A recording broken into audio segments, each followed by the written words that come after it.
ಸ್ವಾಭಿಮಾನಿ ನ್ಯೂಸ್ಗೆ ಸ್ವಾಗತ. ಇಂದಿನ ಪ್ರಮುಖ ಸುದ್ದಿಗಳು. ಸಾಗರದ ಮಹಾಗಣಪತಿ ದೇವಸ್ಥಾನದ ಅಭಿವೃದ್ಧಿ ಕಾಮಗಾರಿಗಳ ಪೂರ್ವಭಾವಿ ಸಭೆ ಇತ್ತೀಚೆಗೆ ಮಹಾಗಣಪತಿ ದೇವಸ್ಥಾನದ ಆವರಣದಲ್ಲಿ ನಡೆಯಿತು. ಈ ಸಂದರ್ಭದಲ್ಲಿ ಸಾಗರ ಶಾಸಕರು ಕರ್ನಾಟಕ ಅರಣ್ಯ ಕೈಗಾರಿಕೆ ಅಭಿವೃದ್ಧಿ ನಿಗಮದ ಅಧ್ಯಕ್ಷರಾದ ಗೋಪಾಲಕೃಷ್ಣ ಬೇಳೂರು ಮಾತನಾಡಿ, ಸಾಗರ ಮಹಾಗಣಪತಿ ದೇವಸ್ಥಾನದ ಅಭಿವೃದ್ಧಿಗಾಗಿ ಉತ್ತಮ ರೀತಿಯಲ್ಲಿ ಮೊದಲ ಹಂತದಲ್ಲಿ ಅಭಿವೃದ್ಧಿಪಡಿಸಲಾಗುವುದು ಎಂದರು. ಈ ಸಂದರ್ಭದಲ್ಲಿ ಭಕ್ತರಿಂದ ಸಲಹೆ ಸಹಕಾರ ಕೇಳಲಾಯಿತು.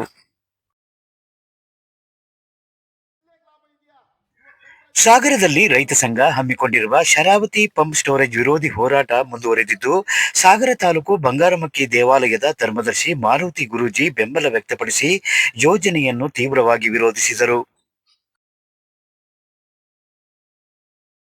ಸಾಗರದ ಬದರ್ ಮಸ್ಜಿದ್ ಆಡಳಿತ ಕಮಿಟಿ ಹಾಗೂ SYS SSF ನವರ ಸಹಯೋಗದೊಂದಿಗೆ ಎಂಬ್ರಸ್ ಮದೀನಾ ಎಂಬ ಕಾರ್ಯಕ್ರಮದ ಪ್ರಯುಕ್ತ ಮಕ್ಕಳ ಕಲಾ ಸಾಹಿತ್ಯ ಹಾಗೂ ಮತ ಭಾಷಣ ಕಾರ್ಯಕ್ರಮ ಹಮ್ಮಿಕೊಳ್ಳಲಾಗಿದೆ ಎಂದು ಮೊಹಮ್ಮದ್ ರಫೀಕ್ ಮತ್ತು ಶರೀಫ್ ತಿಳಿಸಿದರು. ಭಾರತದ ಪರಮೋಚ್ಚ ನ್ಯಾಯಾಲಯದ ನ್ಯಾಯಮೂರ್ತಿಯವರ ಮೇಲೆ ಶೂ ಎಸೆದ ಪ್ರಕರಣವನ್ನು ಸಾಗರದ ಎಲ್ಲಾ ದಲಿತ ಸಂಘಟನೆಗಳು, ಪ್ರಗತಿಪರ ಸಂಘಟನೆಗಳು ತೀವ್ರವಾಗಿ ಖಂಡಿಸಿದ್ದು, ಇದೇ ಸೋಮವಾರ ಬೃಹತ್ ಹೋರಾಟ ಮಾಡಲು ನಿರ್ಧರಿಸಿವೆ. ಮಹಾಗಣಪತಿ ಸಾಗರದ ಒಂದು ಹೆಬ್ಬಾಗಿಲು. ಎರಡು ಈಗ ನಮಗೆ ಒಂದು ಮಹಾಗಣಪತಿ ಮತ್ತು ಮಾರಿಕಾಂಬ ದೇವಸ್ಥಾನ ಈ ಸಾಗರದ ಒಂದು ವ್ಯವಸ್ಥೆಯಲ್ಲಿ ಬಹಳ ಮುಖ್ಯ ಪ್ರಮುಖವಾದಂತಹ ಘಟನೆ. ಈ ದೇವಸ್ಥಾನಗಳ ಅಭಿವೃದ್ಧಿ ಮಾಡುವಂತ ಕೆಲಸದಲ್ಲಿ ನಾವು ಪ್ರಮುಖ ಪಾತ್ರ ವಹಿಸ್ತೇವೆ. ನನಗೆ ಅನಿಸಿದ್ದು, ಯಾವಾಗ ನೋಡಿದ್ರು ಗೋಪುರ ಬಿದ್ದೋಗೋದು ಅಥವಾ ಇನ್ನೇನಾದ್ರು ಆಗೋದು, ಅಕ್ಷಕರುಗಳು ಬರ್ತಾ ಇರೋದು ಬಹಳ ಬೇಸರ. ಆದ್ರಿಂದ ನಾನು ಬಂದ ಮೇಲೆ ಒಂದು ಚಿಂತನೆ ಮಾಡಿದ್ವಿ. ನಾನು ಹಿಂದೆ ಅಶ್ವಿನಿ ಅವರು ಹೇಳಿದೆ ಕರೆಕ್ಟ್, ನಾವು ಮಾತಾಡಿದ್ವಿ ಇಲ್ಲಿ ನಿಮ್ಮ ಎದುರುಗಡೆ ಇದರಲ್ಲೇ ನನಗೊಂದು ಕರೆದಾಗಿ. ನಾನು ಅನಿಸಿದೆ ಏನಂದ್ರೆ, ಒಂದು ದೇವಸ್ಥಾನ ಮಹಾಗಣಪತಿ ದೇವಸ್ಥಾನಕ್ಕೆ ಹಿಂದೆ ಅರ್ಜೆಂಟಾಗಿ ತೋರುತ್ತೆ ಅಂತ ಹೇಳಿದ್ಮೇಲೆ ಎಮರ್ಜೆನ್ಸಿಗೆ ತಕ್ಷಣ ಸೀಟಲ್ಲಿ ಹಾಕಿಸಿ ತಕ್ಷಣ ಕೊಟ್ಟೆ. ಆದರೆ ಆ ಪವಿತ್ರವಾದಂಥ ದೇವಸ್ಥಾನಕ್ಕೆ ಯಾವುದೇ ಒಂದು ಸಣ್ಣ ಇದು ಆಗ್ಬಾರ್ದು. ಅದರಿಂದ ನೋವಾಗುತ್ತೆ, ನಮಗೂ ನೋವಾಗುತ್ತೆ, ಭಕ್ತಾದಿಗಳು ನೋವಾಗುತ್ತೆ. ಒಬ್ಬ ಕ್ಷೇತ್ರ ಶಾಸಕನಾಗಿ ನಾವು ಈ ತರ ಇಟ್ಕೊಳ್ಳೋದು ತಪ್ಪಾಗುತ್ತೆ. ಅದಕ್ಕೆ ಎಲ್ಲರೂ ಕರೆದು ಬಹಳಷ್ಟು ಕೇಳಿದರು. ಸಂತ್ರಸ್ತರಾಗಿ 4ನೇ ಸ್ಥಳದಲ್ಲಿ ಅವರಿಗೆ ವಾಸವಾಗಿದ್ದಾರೆ. ಅಲ್ಲಿ ಅವರನ್ನ ಮತ್ತೆ ನೀವು ಎತ್ತೋಡಿಸ್ತೀರಿ ಅಂತ ಆದ್ರೆ, ಹಾಗಿದ್ರೆ ಜನಜೀವನಕ್ಕೆ ಅರ್ಥ ಏನು ಅಂತ ನಿಮ್ಮಂತ ಈ ಭದ್ರ ಸರ್ಕಾರಗಳಿದ್ದು ಜನಜೀವನ ಸಾಮಾನ್ಯರು ಬದುಕೋದು ಹೇಗೆ, ಅವರ ಜೀವನಕ್ಕೆ ಏನು ಅರ್ಥ ಇಲ್ವಾ? ಅಲ್ಲಿ ಏನು ಆಮಿಷ ನೋಡಿದ್ದಾರೆ, 8 ಮನೆಯವರಿಗೆ ಆಮಿಷ ನೋಡಿದ್ದಾರೆ. ನಿಮಗೆ 25 ಲಕ್ಷ ರೂಪಾಯಿ ಕೊಡ್ತೇವೆ, ಮನೆ ಕಟ್ಟಿಕೊಡ್ತೇವೆ, ಮನೆಗೊಬ್ಬರಿಗೆ ಉದ್ಯೋಗ ಕೊಡ್ತೇವೆ. ಇದೇ ಜೋಗ ಡ್ಯಾಮ್ ಅನ್ನ, ಲಿಂಗನಮಕ್ಕಿ ಡ್ಯಾಮ್ ಅನ್ನ ಕಟ್ಟುವ ಸಂದರ್ಭದಲ್ಲಿ ನೀವು ಆಗ ಮಾಡಿಕೊಂಡಂತ 27 ಅಂಶಗಳ ಒಪ್ಪಂದ ಏನು ಸತ್ತೋಗಿದೆಯಾ, ಆ ಒಪ್ಪಂದದಲ್ಲಿ ಕೊಟ್ಟಂತ ನಿರ್ಧಾರಗಳನ್ನ ಎಷ್ಟನ್ನು ನೀವು ಪಾಲನೆ ಮಾಡಿದ್ದೀರಿ, ಎಷ್ಟು ಜನ ಉದ್ಯೋಗ ಕೊಡ್ತೀರಿ, ಅವ್ರಿಗೂ ಸಹ ಮನೆಗೊಬ್ಬರಿಗೆ ನೀವು ನೌಕರಿ ಕೊಡ್ತಕ್ಕಂಥ ಭರವಸೆ ಕೊಟ್ಟಿದ್ದೀರಿ, ಜಮೀನು ಕೊಡ್ತಕ್ಕಂಥ ಭರವಸೆ ಕೊಟ್ಟಿದ್ದೀರಿ. ಇವತ್ತಿಗೂ ಸಹ ಕೋರ್ಟ್ ಅಲ್ಲಿ ನಡೀತಾ ಇದೆ, ಇವತ್ತಿಗೂ ಕೋರ್ಟ್ ಅಲ್ಲಿ ನಡೀತಾ ಇದೆ. ಇವತ್ತಿಗೂ ಸಹ ಪರಿಹಾರ ಸಿಕ್ಕಿಲ್ಲ, ಇವತ್ತಿಗೂ ಸಿಕ್ಕಿಲ್ಲ. ಅದು ಸಿಗೋದಿನ ಯಾವ ಕಾಲಕ್ಕೆ ಅಂತ ಗೊತ್ತಿಲ್ಲ. ಆವತ್ತು ಜಮೀನು ಕಳ್ಕೊಂಡಂತ ವ್ಯಕ್ತಿಗಳು ಬದುಕಿಲ್ಲ.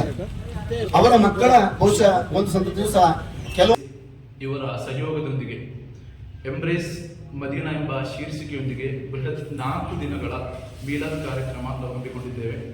ಇದೇ ಅಕ್ಟೋಬರ್ 10, 11, 12, 13 4 ದಿನಗಳ ಕಾಲ ಈ ಕಾರ್ಯಕ್ರಮ ನಡೆಯಲಿಕ್ಕಿದೆ. ಇದರಲ್ಲಿ 10ನೇ ತಾರೀಕು ಶುಕ್ರವಾರ ಜುಮಾ ನಮಾಜಿನ ನಂತರ ಧ್ವಜಾರೋಹಣ ಕಾರ್ಯಕ್ರಮದೊಂದಿಗೆ ಈ ಕಾರ್ಯಕ್ರಮ ಆರಂಭಗೊಳ್ಳಲಿಕ್ಕಿದೆ. ಇದಕ್ಕೆ ನೇತೃತ್ವ ನೀಡಲಿಕ್ಕೆ ನಮ್ಮ ಬದರ್ ಮಸೀದಿ ಇದರ ಖತೀಬರಾಗಿರುವಂತಹ ಕಲಾಂ ಸಹದಿ ಉಸ್ತಾದವರು ಕೂಡ ನೇತೃತ್ವ ನೀಡಲಿಕ್ಕಿದ್ದಾರೆ. ಅದೇ ರೀತಿ ಆ ಒಂದು ದಿನ 2 ದಿನಗಳ ಕಾಲ 10, 11 2 ದಿನಗಳ ಕಾಲ ಮಕ್ಕಳ ಕಲಾ ಸಾಹಿತ್ಯ ಕಾರ್ಯಕ್ರಮ ಇರುತ್ತದೆ. ಅದೇ ರೀತಿಯಲ್ಲಿ 3ನೇ ದಿನ ಇಶರ್ ನೈಟ್ ಹಾಗೂ ಮತ ಪ್ರಭಾಷಣ ಕಾರ್ಯಕ್ರಮ ಕೂಡ ಇರುತ್ತದೆ. ಇದಕ್ಕೆ ಮುಖ್ಯ ಅತಿಥಿಯಾಗಿ ಹುಬ್ಬುರ್ ರಸೂಲ್ ಇದರ ವಿಷಯದಲ್ಲಿ ನಮ್ಮ ಬಹುಮಾನ್ಯರಾದಂತಹ ಜೈನಿ ಕಾಮಿಲ್ ಸತಾಬ್ ಉಸ್ತಾದ್ ಅವರು ಆಗಮಿಸಲಿಕ್ಕೆ ಇದ್ದಾರೆ. ಹಾಗೆ 4ನೇ ದಿನ ಅಂತಾರಾಷ್ಟ್ರೀಯ ಮಟ್ಟದಲ್ಲಿ ಹೆಸರುವಾಸಿಯಾಗಿರುವಂತಹ ಬಹುಮಾನ್ಯರಾಗಿರುವಂತಹ ಸ್ವಾದಿಕ್ ಫಾಲಿನ್ ಉಸ್ತಾದ್ ಅವರು ಕೂಡ ಈ ಕಾರ್ಯಕ್ರಮಕ್ಕೆ ಆಗಮಿಸಿ ಬುರ್ದಾ ಮಜ್ಲಿಸ್ ನಡೆಸಲಿಕ್ಕೆ ಇದ್ದಾರೆ. ಈ 4 ದಿನದ 2ನೇ ದಿನ ಅಂದರೆ 11ನೇ ತಾರೀಕಿನಂದು ನಮ್ಮ ಒಂದು ಬೃಹತ್ ಮಕ್ಕಳ ಒಂದು ಮೀಲಾದ್ ಸಂದೇಶ ರ್ಯಾಲಿ ಕಾರ್ಯಕ್ರಮ ಕೂಡ ನಾವು ಹಮ್ಮಿಕೊಂಡಿದ್ದೇವೆ. ಇದೆಲ್ಲ 4 ದಿನದ ಕಾರ್ಯಕ್ರಮಕ್ಕೆ ಎಲ್ಲ ಸರ್ವಧರ್ಮ ಬಾಂಧವರಿಗೂ ಕೂಡ ನಾವೆಲ್ಲರೂ ಆಹ್ವಾನಿಸುತ್ತಾ ಈ ಒಂದು ಕಾರ್ಯಕ್ರಮವನ್ನು ಯಶಸ್ವಿ ಮಾಡಿಕೊಳ್ಳಬೇಕಾಗಿ ಕೇಳಿಕೊಳ್ತಾ ಇದ್ದೇವೆ. ಅಂತ ಹೇಳೋ ಬದಲು ದೇವರ ನಾಮ ಮಾಡಿದ್ರೆ, ನೀವು ದೇವರ ಭಜನೆ ಮಾಡಿದ್ರೆ ನಿಮಗೆ ಅನುಕೂಲ ಆಗುತ್ತೆ ಅನ್ನೋ ಮಾತನ್ನ ಆಡ್ತಾರೆ. ಇವರು ಇಂಥವ ಕೀಳು ಮಟ್ಟದ ಮಾತುಗಳು ಒಬ್ಬ ದೇಶದಲ್ಲಿ ದಲಿತ ವರ್ಗದಲ್ಲಿ ಹುಟ್ಟಿ ಎಲ್ಲ ಜನರ ನಾಯಕರಾಗಿ ಈ ದೇಶಕ್ಕೆ ಒಂದು ಸಂವಿಧಾನವನ್ನು ಬರೆದು ಇವತ್ತು ಈ ದೇಶ ಅಭಿವೃದ್ಧಿ ಹೊಂದಕ್ಕೆ, ಇವತ್ತು ಪ್ರಪಂಚದಲ್ಲೇ ಒಳ್ಳೆ ಹೆಸರು ಗಳಿಸಕ್ಕೆ ಅಂಬೇಡ್ಕರ್ ಅವ್ರ ಕಾರಣ. ಅಂಥವರ ಬಗ್ಗೆ ಹಗುರವಾಗಿ ಮಾತಾಡೋಂಥ ಪರಂಪರೆ ಇವತ್ತು ನಮ್ಮ ದೇಶದಲ್ಲಿ ಪ್ರಾರಂಭ ಆಗಿದೆ. ಅಂಬೇಡ್ಕರ್ ಅವರ ಕಾಲಿನ ಧೂಳಿಗೂ ಅವರು ಸಮ ಅಲ್ಲ. ಗೃಹ ಮಂತ್ರಿ ಅಮಿತ್ ಶಾ ಇವತ್ತು ಅಂಬೇಡ್ಕರ್ ಹುಟ್ಟದೇ ಇದ್ರೆ ಈ ದೇಶದ ಪರಿಸ್ಥಿತಿ ಏನಾಗ್ತಿತ್ತು ಅಂತ ಹೇಳಿ ಊಹೆ ಮಾಡೋಕ್ಕೆ ಸಾಧ್ಯ ಇಲ್ಲ. ಅಂತ ಪರಿಸ್ಥಿತಿ ಇತ್ತು.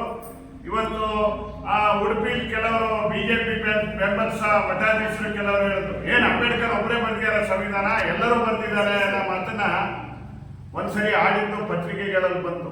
ಅದೇ ಮನೋಭಾವದ ಜನ ಈಗ ಏನ್ ಮಾಡಿದ್ದಾರೆ, ನಮ್ಮ ದೇಶದಲ್ಲಿ ಸಂವಿಧಾನ ದೊಡ್ಡದು. ಪ್ರಧಾನಿ ಇರ್ಬೋದು, ಮುಖ್ಯಮಂತ್ರಿ ಇರ್ಬೋದು, ಮಂತ್ರಿಗಳಿರ್ಬೋದು, ಪ್ರಮಾಣ ವಚನ ಸ್ವೀಕರಿಸೋದ್ರಲ್ಲಿ ಈ ದೇಶದಲ್ಲಿ ಏಕತೆ, ಸಮಗ್ರತೆ, ಜಾತ್ಯತೀತತೆಯನ್ನ ಕಾಪಾಡ್ತೀವಿ ಅಂತ ಹೇಳಿ ಪ್ರಮಾಣ ಮಾಡಿ ಜನರ ಮುಂದೆ ಅಧಿಕಾರವನ್ನು ಸ್ವೀಕರಿಸ್ತಾರೆ. ಆ ಅಧಿಕಾರ ಸ್ವೀಕರಿಸಿದ ಮೇಲೆ ಏಕತೆನೂ ಚಿತ್ರ ಮಾಡ್ತಾ ಇದ್ದಾರೆ, ಜಾತ್ಯತೀತತೆನೂ ಹೋಗಿದೆ, ಆಮೇಲೆ ಐಕ್ಯತೆನೂ ಹೋಗಿದೆ. ದೇಶನೇ ಒಡೆಯ ರೀತಿಯಲ್ಲಿ ತಮ್ಮ ಅಧಿಕಾರದ ಹಕ್ಕೋಸ್ಕರ ಇವತ್ತು ಬಳಸ್ಕೊಳ್ತಾ ಇದ್ದಾರೆ.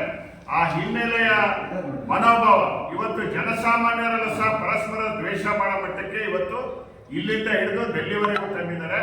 ಅದಕ್ಕೋಸ್ಕರ ಇವತ್ತು ಈ ಸುಪ್ರೀಂ ಕೋರ್ಟ್ ಸಿಜೆ ಅವರ ಮೇಲೆ ನಡೆದಂತ ಈ ದಾಳಿ ಇದು ಅತ್ಯಂತ ಖಂಡನೀಯ. ಇದನ್ನು ಸುಮ್ಮನೆ ಬಿಡಬಾರ್ದು. ಸುಪ್ರೀಂ ಕೋರ್ಟ್ ನ್ಯಾಯಾಧೀಶರು ಸುಮ್ಮನೆ ಬಿಟ್ಟಿರ್ಬೋದು, ಆದ್ರೆ ಇವತ್ತು ಈ ದೇಶದಲ್ಲಿ ಕಾನೂನು ಏನು ಅನ್ನೋದನ್ನ ಇವತ್ತು ಅವರಿಗೂ ಸಹ ಪಾಠ ಮಾಡ್ಬೇಕು. ಇದೇ ಕೆಲಸ ನೀವು ಮುಂದುವರಿಬಹುದು. ನಾಳೆ ಯಾರೋ ಪ್ರಧಾನಿ ಮೇಲೂ ಬರ್ಬೋದು, ಮುಖ್ಯಮಂತ್ರಿ ಮೇಲೂ ಬರ್ಬೋದು, ಇನ್ಯಾರೋ ಕೋರ್ಟ್ಗಳಲ್ಲೂ ಈ ರೀತಿ ಪ್ರಕರಣಗಳನ್ನ ನಡೆಯೋದಕ್ಕೆ ಇವರು ಸುಮ್ಮನೆ ಬಿಟ್ರೆ ಅದಕ್ಕೆ ಅದು ಸರಿ ಅಂತ ನಮ್ಮ ಮನೋಭಾವ ಇವತ್ತು ಈ ಕೆಲವರಲ್ಲಿ ಬರುತ್ತೆ. ಇವತ್ತು ಸರಿಯಲ್ಲ ಮನೋಭಾವ ಬಂದ್ರೆ ಈ ದೇಶದಲ್ಲಿ ಅಭದ್ರತೆ ಆಗುತ್ತೆ, ಈ ದೇಶದಲ್ಲಿ ಗೊಂಬೆ. ಇದೊಂದು ನಾಗರಿಕ ಸಮಾಜ ಜಗತ್ತಿನಲ್ಲಿ ಖಂಡಿಸ್ತಕ್ಕಂಥ ಒಂದು ಘಟನೆ. ಇದು ಅತ್ಯಂತ ಹೇಯ ಕೃತ್ಯ. ನಾವು ಕೂಡ ಅದನ್ನು ಖಂಡಿಸ್ತೀವಿ. ಇದರ ಜೊತೆಗೆ ಈ ರಾಕೇಶ್ ಅವರು ಯಾಕೆ ಆ ರೀತಿ ಎಸ್ತರು ಅಂತಕ್ಕಂಥದ್ದು ಒಂದು ಪ್ರಶ್ನೆ ಉದ್ಭವ ಆಗುತ್ತೆ. ಯಾಕೆಂದ್ರೆ ಅದು ನಮ್ಗೆ ಅನುಮಾನ ಬರುತ್ತೆ, ಇದು ಗೋಡ್ಸೆ ಸಂತತಿ. ನಾವು ಅಂತ ಸ್ವಾತಂತ್ರ್ಯ ತಂದುಕೊಟ್ಟಂಥ ಮಹಾತ್ಮ ಗಾಂಧೀಜಿಯನ್ನ ಕೊಂದಂಥ ಸಂತತಿ ಒಂದು ಇದು ಮುಂದುವರೆದ ಭಾಗ ಅಂತ ನಾವು ಅನ್ಕೋಬೇಕಾಗುತ್ತೆ. ಯಾಕಂದ್ರೆ ಅವರೊಬ್ಬರೇ ಆ ರೀತಿ ಮಾಡಿಲ್ಲ. ಲಾಸ್ಟಿಗೆ ಹೇಳ್ತಾರೆ, ನಾನು ಸನಾತನಿ ಅನ್ನೋ ಮಾತನ್ನು ಹೇಳ್ತಾರೆ.